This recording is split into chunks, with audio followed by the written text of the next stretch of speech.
الرحيم واذكروا إذ ابتلى إبراهيم ربه بذبح غلامه الحليم فقال يا بني إني أرى في المنام أني أذبحك فانظر ماذا ترى قال يا أبت افعل ما تؤمر ستجدني إن شاء الله من الصابرين صدق الله العظيم وصدق رسوله النبي الكريم ونحن على ذلك من الشاهدين والشاكرين والحمد لله رب العالمين وقال تعالى في شان حبيبه مخبرا وآمرا إن الله وملائكته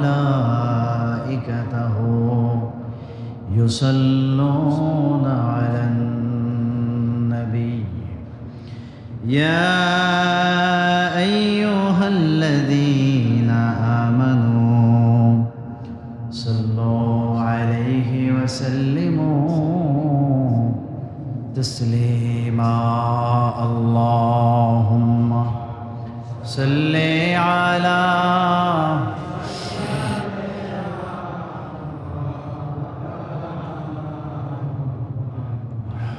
وعلى آل سيدنا مولانا محبت الزبان كل شكل برنا اللهم صل على سيدنا مولانا محمد وعلى آل سيدنا مولانا مدینہ مدینہ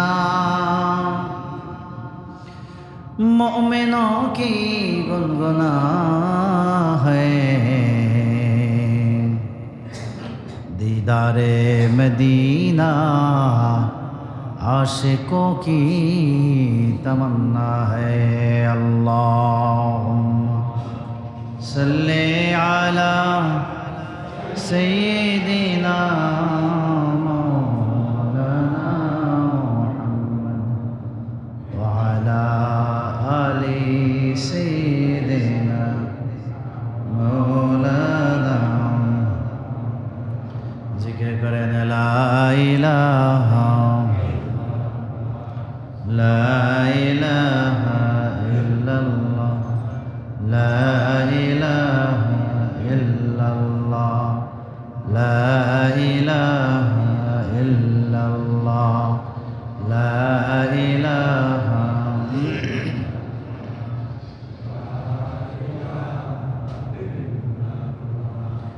لا إله إلا الله لا إله إلا الله لا إله إلا الله لا إله لا إله إلا الله لا إله إلا الله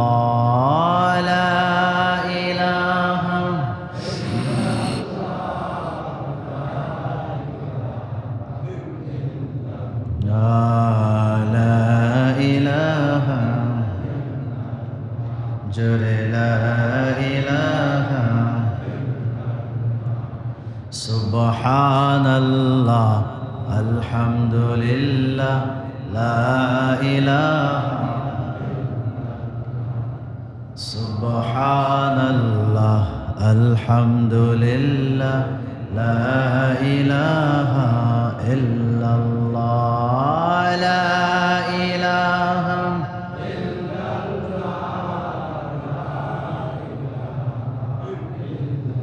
লা ইলাহা ইল্লাল্লাহ লা ইলাহা ইল্লাল্লাহ লা ইলাহা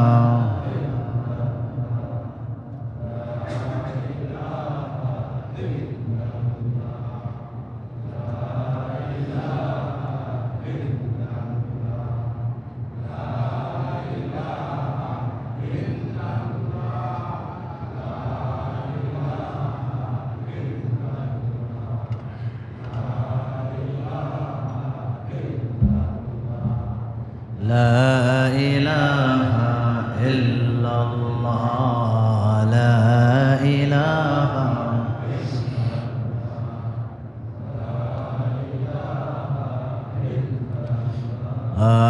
لا إله إلا الله لا إله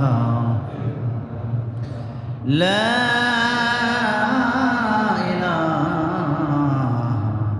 إلا الله محمد رسول الله صلى الله عليه وسلم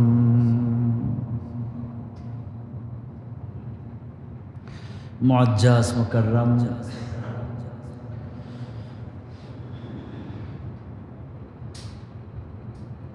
পবিত্র জুমার দিন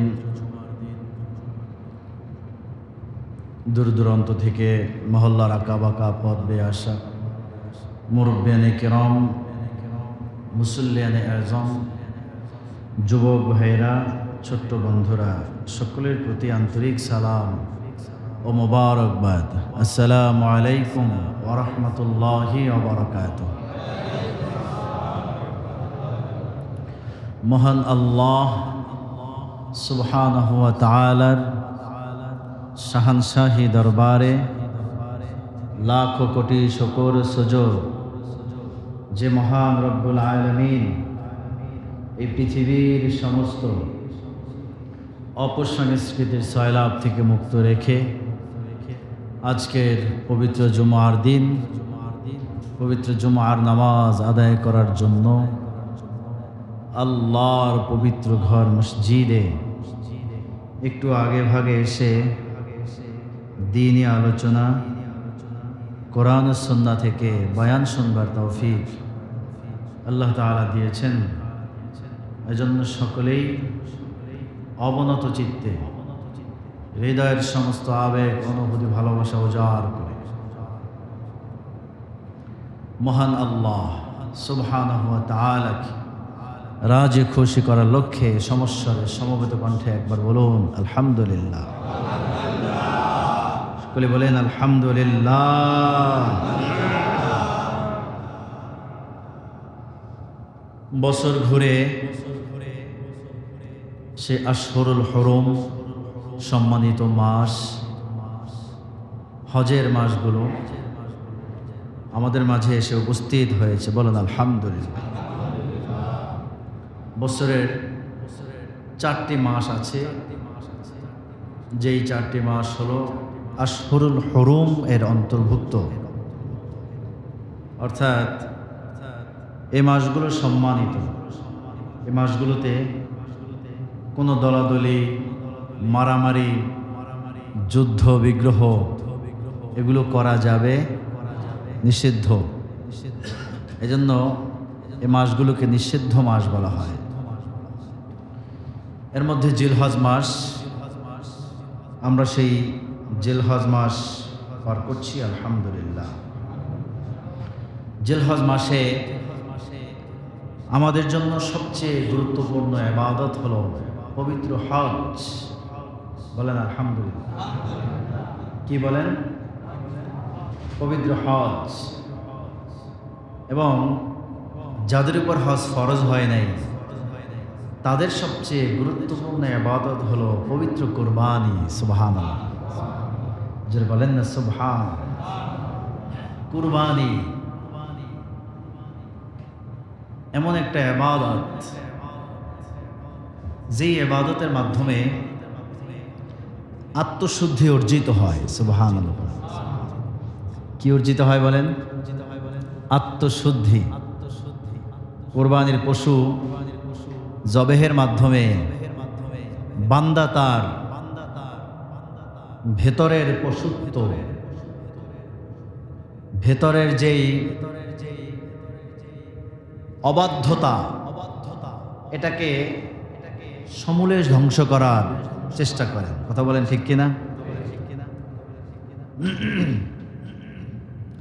এই কোরবানের ইতিহাস আছে, ঐতিহাসিক প্রেক্ষাপট রয়েছে। সর্বপ্রথম কোরবানি করেছিলেন বাবা আদম আলাইহিসসালামের পুত্ররা, হাবিল এবং কাবিল। ইতিহাস আমরা জানি, বছর ঘুরে আসলে ইতিহাস আমাদেরকে একটু স্মরণ করতে হয়। আর ইতিহাস স্মরণ করার মধ্যেই আমাদের জন্য আছে নেয়ামত, বরকত, রহমত। সুবহানাল্লাহ বলেন।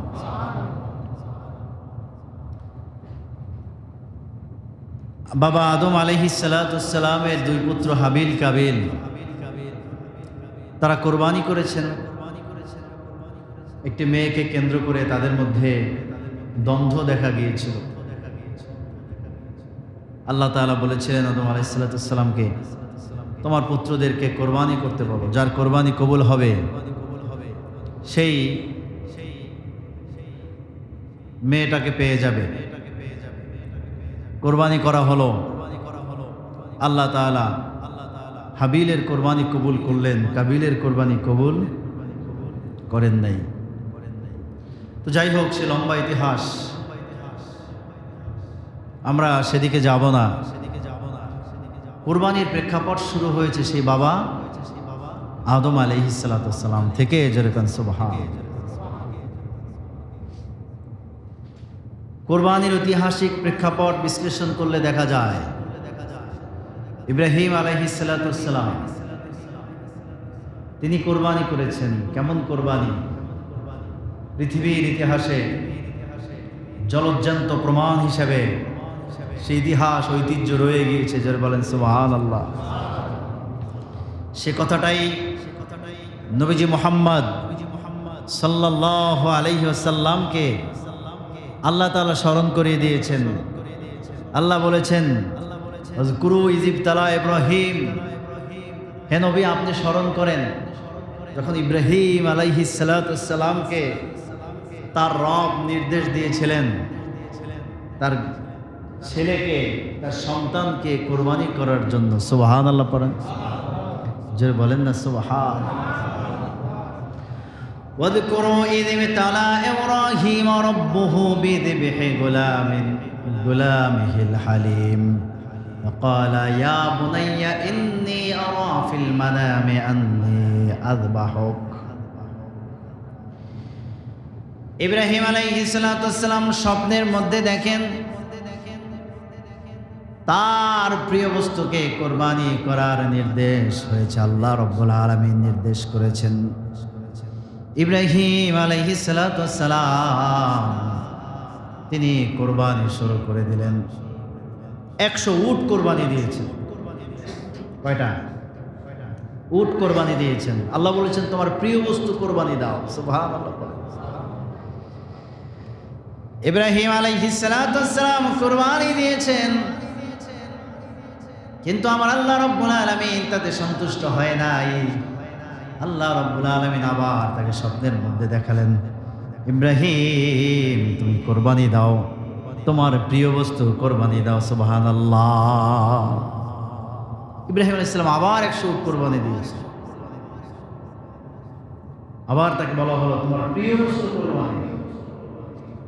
ইব্রাহিম আলাইহিস সালাম বুঝতে পারলেন যে আল্লাহ আমার প্রিয় বস্তু চাচ্ছে, আমার প্রিয় তো আমার সন্তানের থেকে প্রিয় তো আমার কিছু নাই। সুবহানাল্লাহ। যেটা বলেন না সুবহানাল্লাহ। ইব্রাহিম আলাইহিস সালামের মাথায় সেট হয়ে গেল যে আমার প্রিয় বস্তু যেহেতু কোরবানি দিতে হবে, তা আমার সন্তানের থেকে প্রিয় তো আমার কাছে কিচ্ছু নাই। ইব্রাহিম আলাইহিস সালাম তার সন্তানকে ডেকে বললেন, ইয়া বুনাইয়া ইন্নী আরা ফিল মানামি আন্নী আযবাহুক। সুবহানাল্লাহ পড়েন। ও আমার প্রিয় পুত্র সন্তান, আমি স্বপ্নের মধ্যে দেখেছি আমার প্রিয় বস্তু কোরবানি করার নির্দেশ হয়েছে। আমি তোমাকে কোরবানি করব, তুমি কি বলো, তোমার মতামত দাও। জোরে কোন সুবহানাল্লাহ। ফানজুর মাযা তারা, তুমি কি বলো? সুবহানাল্লাহ। কেমন বাবার কেমন সন্তান। সন্তান ডেকে ডেকে বলে, ইয়া আবাতি ইফআল মা তুমার সাতাজিদুনি ইনশাআল্লাহু মিনাস সাবিরিন। সুবহানাল্লাহ পড়ে। পুত্র ডেকে ডেকে বলে, ও বাবা, আমার আল্লাহ রাব্বুল আলামিন এর পক্ষ থেকে তুমি যে নির্দেশিত হয়েছ, তোমাকে যে নির্দেশ দেওয়া হয়েছে, তুমি তোমার কাজ করো। সাতাজিদুনি ইনশাআল্লাহু মিনাস সাবিরিন, অবশ্যই তুমি আমাকে ধৈর্যশীলদের কাতারে পাবে। এমন হবে না তুমি আমাকে জবাই করার জন্য নিয়ে যাচ্ছ, আমি আরেক দিকে দৌড়ে পালিয়ে যাবো, এমনটা হবে না। তুমি আমাকে জবাই করার জন্য নিয়ে যাও, তুমি আমাকে আল্লাহর নামে জবাই দিয়ে দাও। তুমি যেই রবের নির্দেশে তুমি আমাকে জবাই করবে, ওই রবের নির্দেশে আমিও জবাই হয়ে যাব। আল্লাহ যদি তোমাকে জবাই করার নির্দেশ দিয়ে থাকে, আমাকে যদি জবাই করার নির্দেশ দিয়ে থাকে, তাহলে আমার উপর কর্তব্য হলো জবাইয়ের জন্য প্রস্তুত হয়ে যাওয়া। জোরে কোন সুবহানাল্লাহ। কেমন বাবা আর কেমন ছেলে। বাবার কি আশা, ছেলেরও একই আশা। বাবাও চায় আল্লাহর সন্তুষ্টি, ছেলেও চায় কার সন্তুষ্টি? বলেন না ভাই, কার সন্তুষ্টি চায়? আল্লাহ সন্তুষ্টি চায়। সাতাজিদুনি ইনশাআল্লাহু মিনাস সাবিরিন, আমাকে ধৈর্যশীলদের কাতারে তুমি পেয়ে যাবে, তুমি কোনো টেনশন করো না। সুবহানাল্লাহ। যেটা বলেন না সুবহানাল্লাহ। ইব্রাহিম আলাইহিস সালাম যখন নিয়ে গেলেন সন্তানকে, কুরবানি দেওয়ার জন্য পরিপূর্ণভাবে প্রস্তুত, মানসিকভাবে প্রস্তুত, শারীরিকভাবে প্রস্তুত। কোরবানি দেওয়ার জন্য যে ছুরির দরকার সেটাও প্রস্তুত। ছুরি টুরি নিয়া মিনা ময়দানে গেছেন কোরবানি করার জন্য। ইসমাইল আলাইহিস সালাম ডেকে ডেকে বললেন, বাবা, আপনি তো আমাকে কোরবানি করবেন, তবে শোনেন, আমাকে কোরবানি করার সময় আপনি আমার চোখটাও বেঁধে দেন, আপনার নিজের চোখটাও বেঁধে নেন। এমনও হতে পারে যে আমার চেহারার দিকে তাকালে যদি এমন হয় যে আপনার একটু মায়া চলে আসে, আমি যদি আপনার চোখের দিকে ফেলফাল করে ঢেলঢেলিয়ে তাকাই, আমার চোখের দিকে তাকিয়ে যদি আপনার মায়া চলে আসে বা আমার যদি মায়া চলে আসে, আপনি আপনার চোখটাও বেঁধে নেবেন, আমার চোখটাও বেঁধে নেন। সুবহানাল্লাহ। যেটা বলেন না সুবহানাল্লাহ। কি মর্মান্তিক ঘটনা। আমার ভাইরা, আমার বাবাজির, আমরা কোরবানি কেন দিব? কোরবানির ইতিহাস কি, ঐতিহ্য কি? আমাদেরকে এই কোরবানি করার আগে ইতিহাস ঐতিহ্যকে স্মরণ করতে হবে। কেন কোরবানি দিয়েছিলেন ইব্রাহিম আলাইহিস সালাম? কিভাবে কোরবানি দিয়েছিলেন ইব্রাহিম আলাইহিস সালাম? আর আমরা কিভাবে কোরবানি দেই? এই দুই কোরবানির সাথে একটু মিলাতে হবে। কথা বলেন ঠিক কিনা? উদ্দেশ্য মিলাতে হবে। কেন আমি কোরবানি দেব? আমার নামাজ, আমার রোজা, আমার হজ, আমার যাকাত, আমার সব কিছু হবে একমাত্র আল্লাহ রাব্বুল আলামিনের জন্য। কথা বলেন ঠিক কিনা? দুনিয়া পাওয়ার জন্য নয়। আল্লাহ বলেন, কুল ইন্না সলাতি ওয়া নুসুকি ওয়া মাহইয়ায়া ওয়া মামাতি লিল্লাহি রাব্বিল আলামিন।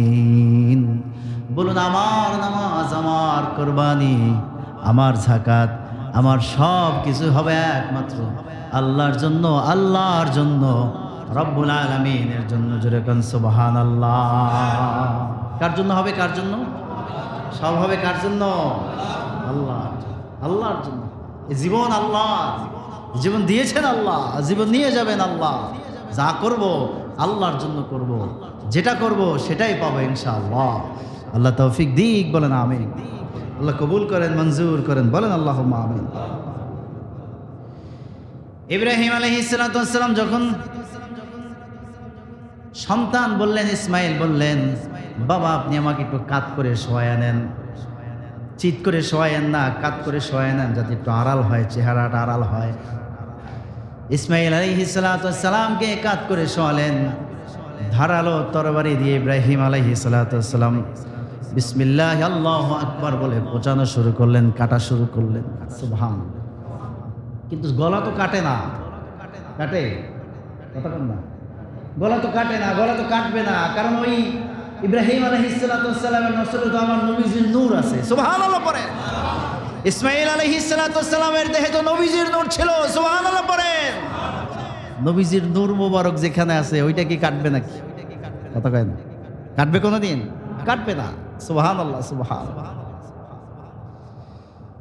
নূর মোবারকের উসিলায় ইসমাইল আলাইহিস সালাতু ওয়াস সালামের গর্দান কাটে নাই, চুক ছুরি দিয়া পোঁচাচ্ছিলেন কিন্তু কাটে না। ইব্রাহিম আলাইহিস সালাতু ওয়াস সালামের মেজাজ খারাপ হয়ে গেছে, ছুরিটা ফিক্কা মারলেন।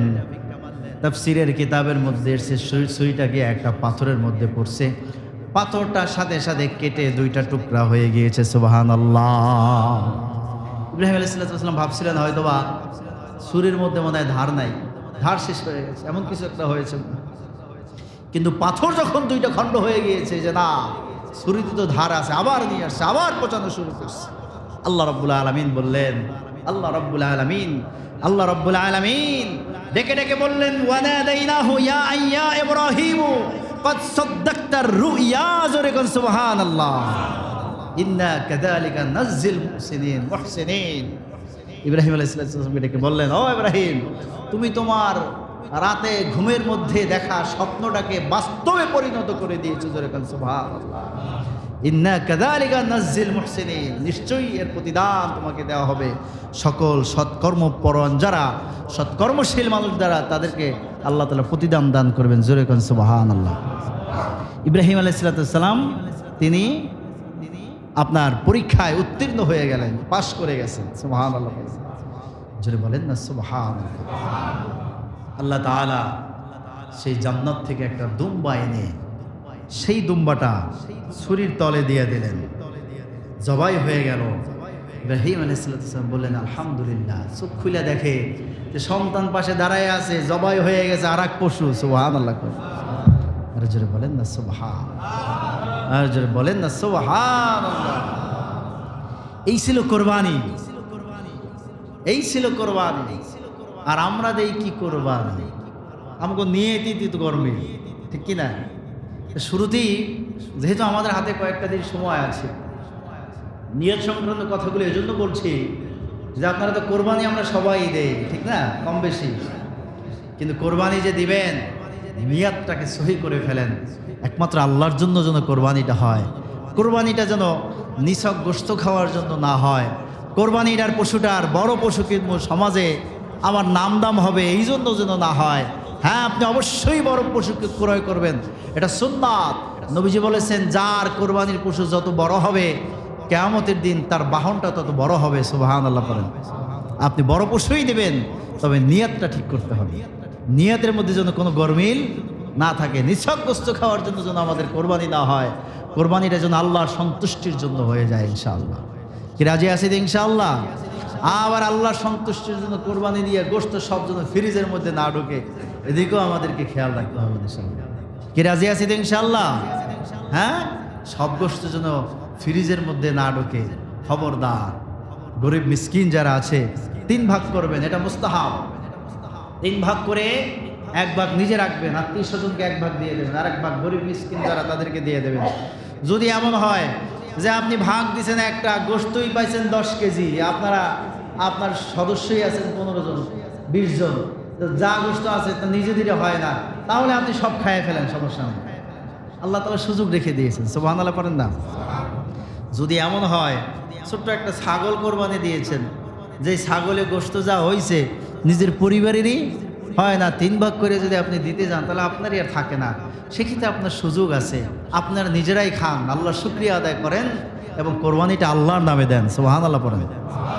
কিন্তু যদি পরিবেশ পরিস্থিতি যদি তার চেয়ে বেশি হয়, ভালো হয়, আপনার যদি বেশি থাকে তাহলে অবশ্যই সেটাকে 3টা ভাগ করবেন। মুস্তাহাব আমলটা আমরা সবাই করবো ইনশাআল্লাহ। আল্লাহ তৌফিক দিক, বলেন আল্লাহুম্মা আমিন। জোরে বলেন না আল্লাহুম্মা আমিন। নবীজি সাল্লাল্লাহু আলাইহি ওয়াসাল্লামের কাছে সাহাবায়ে কেরাম আরজ করলেন, ইয়া মা হাদিহি লাদাহি ইয়া রাসূলুল্লাহ, ক্বালা সুন্নাতু আবিকুম ইব্রাহিম।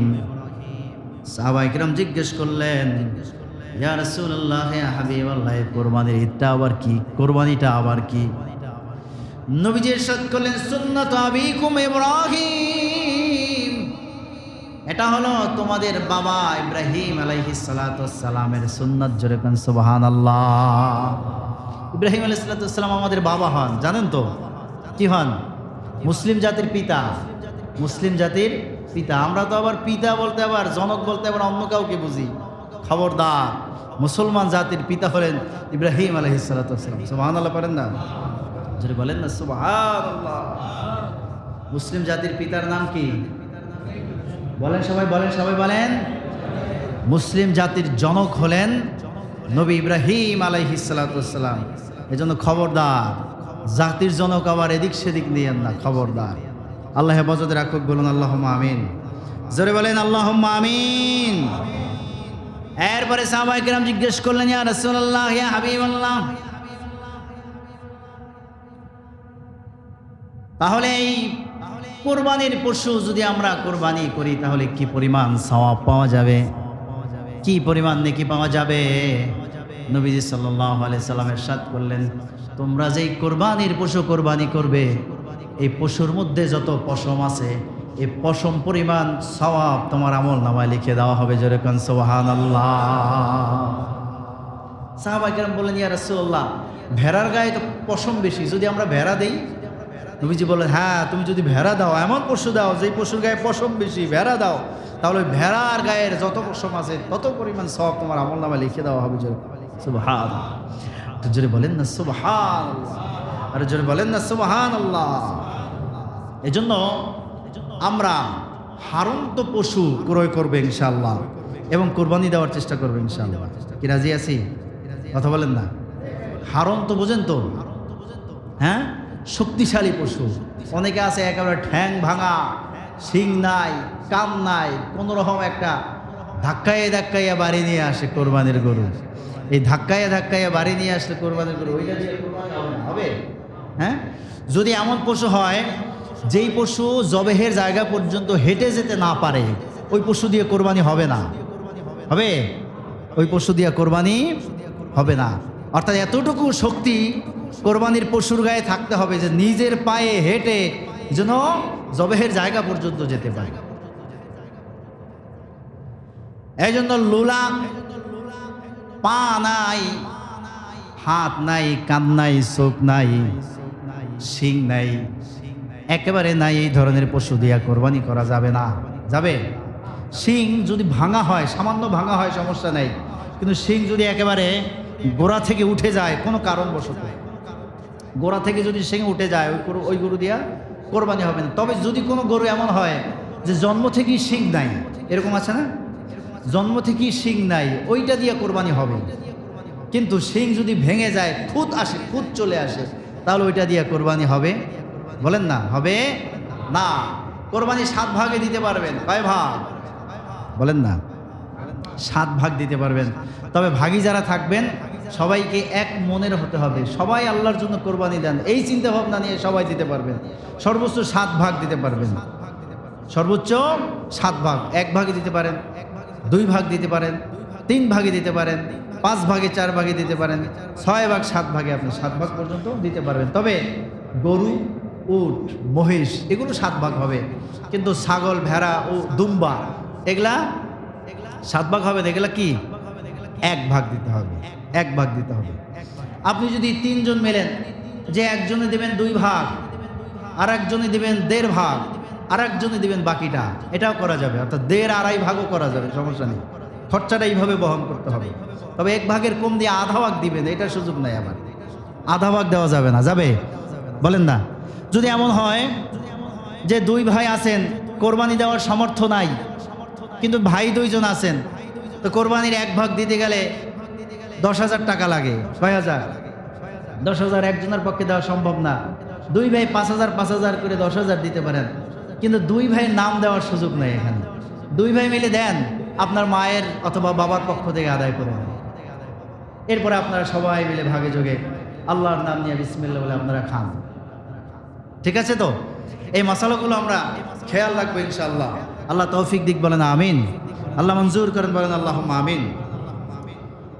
ছাগলের ক্ষেত্রে 1 বছর হতে হবে, উটের ক্ষেত্রে 5 বছর হইতে হবে। কয় বছর? উট, বাংলাদেশে উট কোরবানি হয় কম, 2-1টা হয়, ঠিক না? পারেন যদি সম্ভব হলে উট কোরবানি দিবেন, সম্ভব না হলে তো নাই। গরু এবং মহিষের ক্ষেত্রে 2 বছর হতে হবে, 2 বছরের কমে এ দিয়ে কোরবানি হবে। উট হইলে 5 বছরের কমে কোরবানি হবে না, একদিন কম হইলেও হবে না। আর যদি ভেড়া বা ছাগল কিনেন, তো সেই ক্ষেত্রে ছাগল কিনলে 1 বছরই লাগবে, 1 বছর কম হইলে আর হওয়ার সুযোগ নাই। কিন্তু ভেড়া বা দুম্বা যদি কিনেন, ভেড়া বা দুম্বা, এবং সেটা যদি 6 মাস বয়স হয়, কিন্তু দেখতে শুনতে মনে হয় 1 বছর হয়ে গেছে, এরকম অনেক সময় হারন্ত হয়, হৃষ্টপুষ্ট হয়ে যায়। তো এই ধরনের পশু যদি হয়, ভেড়া এবং দুম্বার ক্ষেত্রে 6 মাস প্লাস বয়স হলে এবং সেটাকে যদি দেখতে একদম হৃষ্টপুষ্ট মনে হয়, তাহলে সেটা দিয়ে কোরবানি হবে। ছাগল 1 বছরের কমে হবে না, গরু মহিষ 2 বছরের কমে হবে না, এবং উট 5 বছরের কমে হবে হবে হবে না। এই ব্যাপারগুলো মাথায় রেখে, খেয়াল রেখে ইনশাল্লাহ আমরা কোরবানির গরু কিংবা ছাগল, মহিষ, ভেড়া যে যেটাই কিনি না কেন, এগুলো কেনার চেষ্টা করবে ইনশাআল্লাহ। আল্লাহ তৌফিক দিক, বলুন আল্লাহুম্মা আমিন। আল্লাহ মঞ্জুর করেন, বলেন আল্লাহুম্মা আমিন। নবীজি সাল্লাল্লাহু আলাইহি ওয়াসাল্লাম ইরশাদ করেছেন, মান কানা লাহু সাআতুন ওয়া লাম ইউদাহি ফালা ইয়াকরুবান্না মুসাল্লানা। রাওয়াহু ইবনে মাজাহ। ইবনে মাজাহ শরীফের হাদিস। নবীজি সাল্লাল্লাহু আলাইহি ওয়াসাল্লাম ইরশাদ করেছেন, যেই ব্যক্তি কোরবানি দেওয়ার সামর্থ্য রাখে কিন্তু কোরবানি দেয় না, নবীজি সাল্লাল্লাহু আলাইহি ওয়াসাল্লাম ইরশাদ করেছেন, সেই ব্যক্তি যেন ঈদগাহের কাছাকাছিও না যায়। যেরকম নাউজুবিল্লাহ। বুঝেন তো? কোরবানি দেওয়ার সামর্থ্য আছে, অনেকে কোরবানি দেয় না, আছে না নাই? কথা বলেন। হ্যাঁ, সুযোগ খোঁজে। আবার কিছু মৌলবী সাহেব আছে, হ্যাঁ, তারা ফতোয়া মাইরা দেয়, এটা সুন্নাত, না করলে সমস্যা নাই। নাউজুবিল্লাহ করেন, বলেন নাউজুবিল্লাহ। হানাফি মাযহাব, শাফি মাযহাব অনুযায়ী মাযহাবে উলামায়ে কেরামের ফতোয়া হলো, অবশ্যই যাদের কোরবানি দেওয়ার সক্ষম আছে তাদের জন্য এটা হলো ওয়াজিব, এটা দিতেই হবে। আপনি দিয়া নিজে খাবেন না, নিজেও খাবেন, মানুষদেরকেও খাওয়াবেন। সুবহানাল্লাহ পড়েন। মানব অধিকার প্রতিষ্ঠা করেছে ইসলাম। জোরে কান সুবহানাল্লাহ। কোরবানির মাধ্যমে একা খাবেন নাকি যারা গরিব, মিসকিন, অভাবী, দুঃখী মানুষ আছে, তারাও যেন দুমুঠো খাবার গোশত দিয়ে একবেলা সুন্দর মতো ভালোভাবে খাবার খেতে পারে, সেই ব্যবস্থা ইসলাম করে দিয়েছেন। জোরে কান সুবহানাল্লাহ। আর জোরে বলেন না সুবহানাল্লাহ। তাহলে যাদের সামর্থ্য আছে অবশ্যই অবশ্যই কোরবানি দিতে হবে। এখন বলবেন হুজুর সামর্থ্য আছে, এটা বুঝবো কেমনে? কেমনে বুঝবেন? নিসাব পরিমাণ সম্পত্তি যদি আপনার থাকে, এখন নিসাব সম্পত্তি হিসাব করতে গেলে 7.5 ভরি স্বর্ণ, কত ভরি? 52.5 তোলা রৌপ্য, অথবা এই পরিমাণ সম্পদ যদি আপনার থাকে, এই রৌপ্যটাকে যদি কনভার্ট করেন টাকায়, বর্তমান বাজারে 1,81,000 টাকা যার আছে, কয় লাখ? বলেন। 1,81,000 টাকা যার কাছে আছে, তার উপর কোরবানি ওয়াজিব। তারপর কি বলবেন হুজুর 1,81,000 টাকা তো আমার কাছে নগদ নাই। আপনার নগদ থাকা লাগবে না, আপনার সম্পদ আছে না? কথা কয় না? আপনার সম্পদ আছে না? আপনার জায়গা জমি আছে না? আপনার ব্যাংক ব্যালেন্স আছে না? আপনার ডিপিএস একটা করে রাখছেন, সুদ তো করে রাখছেন একটা।